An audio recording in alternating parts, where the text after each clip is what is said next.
Denis, le Seven, est-ce que tu l'as pratiqué comme joueur? Ouais, oui, j'allais t'en parler parce que c'est quelque chose qui me tient à cœur, parce que c'est une expérience que j'ai vécue en tant que joueur et qui était extraordinaire, qui était merveilleuse. J'ai eu la chance de jouer le tournoi de Hong Kong avec l'équipe de France. Avec l'équipe de France, si je jouais le tournoi de Punta del Este à l'époque, qui était un tournoi fabuleux en Uruguay. Et après, j'ai eu la chance de faire beaucoup de tournois à 7, avec toujours le même bonheur. Et je crois que quand tu aimes le jeu, que tu as grandi avec cet état d'esprit-là, et ben, tu peux qu'aimer le rugby à 7. Et pour moi, c'est pas le même sport déjà que le rugby à 15, donc c'est un autre sport. Mais en tout cas, regardez, moi je me régale. Voilà, c'est plus un spectacle que le rugby à 15. C'est devenu beaucoup plus tactique, on va dire, et technique peut-être pas, mais tactique en tout cas, oui. Tactique au niveau de la situation, du côté situationnel, du placement évidemment, et de la stratégie. Il n'y avait pas tant de stratégie que ça à l'époque. Aujourd'hui, c'est très stratégique. Donc ça a beaucoup évolué évidemment dans le bon sens.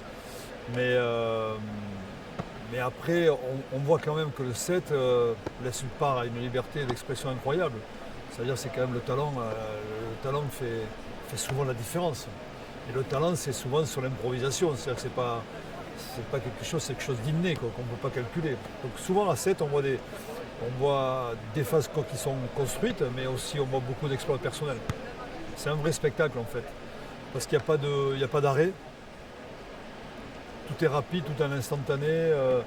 Il y a beaucoup d'effervescence. Voilà. Et puis on aime les longues courses. On aime les exploits en solitaire. Il y a beaucoup d'exploits en solitaire à 7. Donc ça change de rugby à 15, il y en a de moins en moins. Victoire immédiate?